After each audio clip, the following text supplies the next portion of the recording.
प्यारे साथियों, अरावली का जो मामला है वो इंटरनेट पर सबसे ज़्यादा छाया हुआ है। तो हमें किन मामलों पर और कौन से तथ्यों पर सोच समझकर अरावली पर अपनी धारणाएं बनानी चाहिए?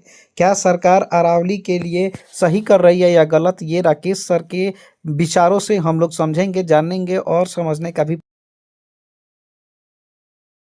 ज्ञानता से नहीं बल्कि अधूरी जानकारी से होता है और अरावली से जुड़ा पूरा विवाद इसका सबसे बड़ा उदाहरण है। पिछले कुछ समय में ऐसा माहौल बना दिया गया कि मानो अरावली पहाड़ियां खत्म की जा रही हैं, माउंटेन्स मिटा दिए जाएंगे, पोल्यूशन कई गुना बढ़ जाएगा और ग्राउंड वाटर पूरी तरह से सूख जाएगा। लेकिन जब सोच से हटकर तथ्य और दस्तावेजों को देखा जाता है तो सामने बिल्कुल अलग सच्चाई आती है। असल में सुप्रीम कोर्ट का पूरा हस्तक्षेप अरावली को बचाने के लिए है, न कि उसे खत्म करने के लिए। अब जरा फैक्ट को समझिए। 1975 से 2019 के बीच में करीब 8% अरावली पहले ही खत्म हो चुकी थी और इसकी वजह थी बेलगाम अवैध माइनिंग। अगर यही स्थिति बनी रहती तो 2059 तक लगभग 22% अरावली रेंज पूरी तरह खत्म हो जाते। इसी खतरे को देखते हुए 2018 में सुप्रीम कोर्ट ने कमेटी गठित की। उस कमेटी ने अपनी रिपोर्ट में साफ कहा, पिछले 50, 60, 70 सालों में करीब 1/4 अरावली रेंज नष्ट हो चुकी है। अब सवाल था इसे रोका कैसे जाए। सबसे पहला कदम था ये तय करना कि अरावली की स्पष्ट और वैज्ञानिक परिभाषा क्या हो। यही से गलतफहमियां फैलाई गई और फेक नैरेटिव खड़ा कर दिया गया। कहा गया कि राजस्थान सरकार की 2002 की स्टडी जो 2006 में लागू हुई,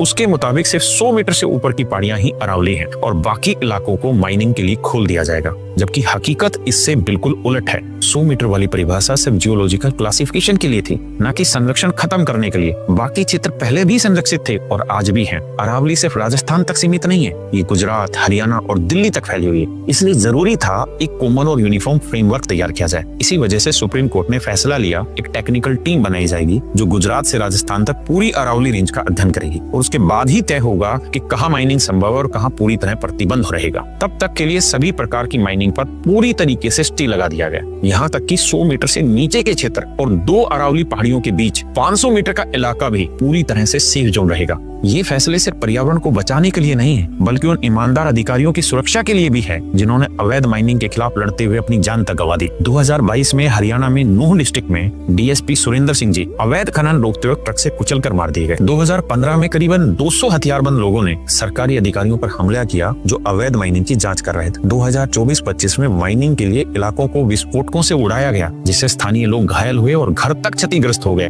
इन सब घटनाओं को रोकने के लिए एक स्पष्ट, मजबूत और वैज्ञानिक परिभाषा जरूरी थी, ताकि अरावली को गुजरात, राजस्थान, हरियाणा और दिल्ली हर जगह बचाया जा सके। क्योंकि अरावली से पर्यावरण का मुद्दा नहीं, अरावली भारत की पहचान है और यही बात हमें हमेशा याद रखनी चाहिए। आज सुप्रीम कोर्ट और सरकार का कदम हमें एक साफ सीख देता है, चाहे टीवी मीडिया हो, प्रिंट मीडिया हो या सोशल मीडिया, जो दिखे उसे सच मान लेना काफी नहीं होता। पहले फैक्ट समझिए, पूरी रिपोर्ट पढ़िए और फिर अपनी राय बनाइए।